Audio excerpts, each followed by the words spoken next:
Eric Vance had been convicted of a crime he didn't commit.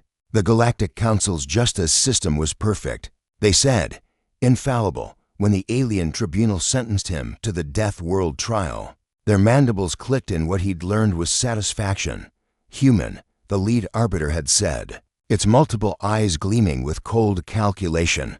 You will be deposited on Zereth 9, a Class 12 Death World. Survival rate, 0.03%.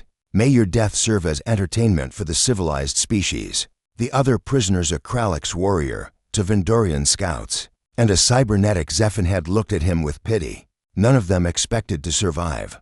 Zereth 9 was where the galaxy sent its worst criminals to die. Broadcast live across 14 star systems. The drop pod screamed through Zereth 9's atmosphere, metal shrieking against superheated air. Eric gripped his restraints as the world outside turned from black to orange to a sickly green. When the pod finally crashed into the swamp, he was alone.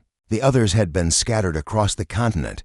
He emerged into hell. The air was thick with spores and the screams of things dying in the distance. Trees the size of skyscrapers dripped with acidic sap. The ground itself seemed to pulse with malevolent life. Within the first hour, he encountered his first predator, Arax's stalker. 8 meters of armored fury with teeth like chainsaws.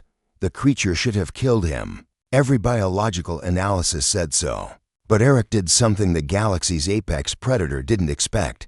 He didn't run.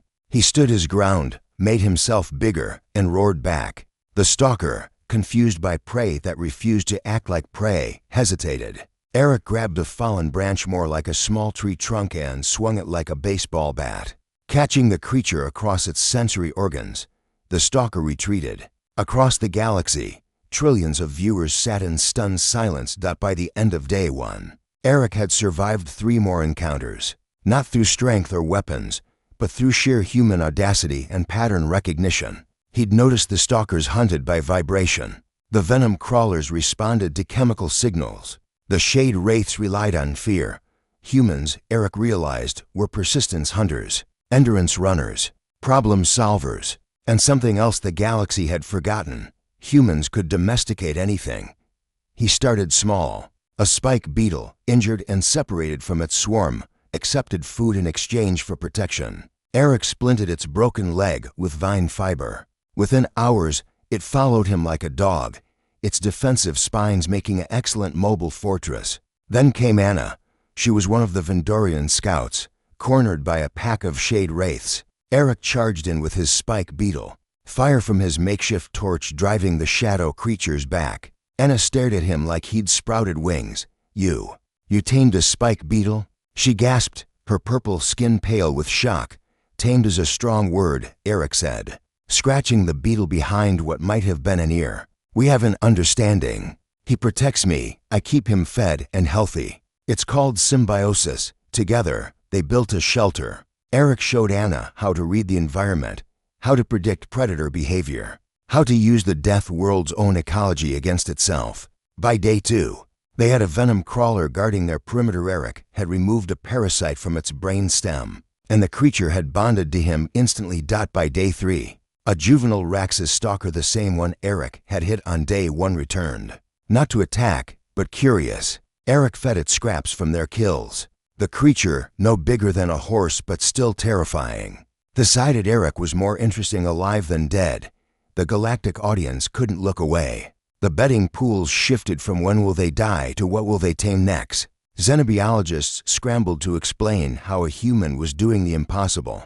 The council demanded explanations. By day 7, Eric and Anna had found the Kralix warrior, half dead but still fighting. He joined their growing camp. Eric's zoo now included 2 spike beetles, the venom crawler, the stalker which Anna had named Rex much to Eric's amusement, 3 gloom sprites that produced bioluminescent light, and a massive titan toad that served as both mount and mobile fortress. How? The Kralix warrior rumbled, watching Eric hand-feed Rex chunks of meat. My people have studied these creatures for centuries. They cannot be tamed. That's because you tried to dominate them, Eric explained. Humans learned 10,000 years ago you don't break an animal's spirit. You earn its trust. You become part of its pack. These creatures aren't monsters. They're just animals trying to survive, same as us. 24 hours after that conversation, the impossible happened.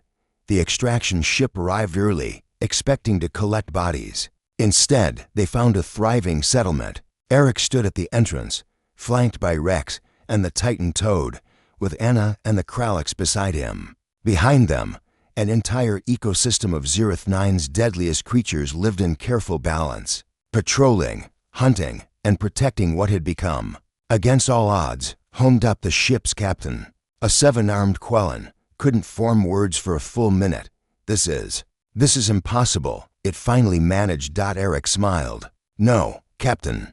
This is humanity. We don't just survive. We build, we adapt, we make friends in the darkest places. He gestured to his menagerie. And apparently, we run zoos on death worlds. The council was forced to grant him clemency. The trial had been entertainment, but Eric had turned it into a demonstration. Humanity wasn't just durable or clever, they were something the galaxy had never encountered. A species that could turn predators into protectors, enemies into allies, and death worlds into homes. As the ship lifted off, Anna looked at the sprawling compound below. Are you really leaving all of them? Eric shook his head. The Kralix is staying. He wants to study them, document everything. This is bigger than my freedom, Anna. We just proved that humans can survive anywhere, can befriend anything. That's not just hope for me, that's hope for my entire species.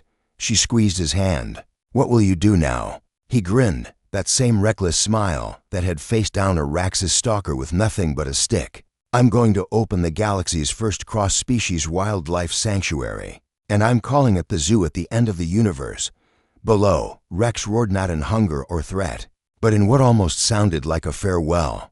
The sound echoed across Zereth 9, a death world that had learned, in just 24 hours, what it meant to be touched by humanity's strangest gift, the ability to make family. From the fiercest of foes, the galaxy would never be the same.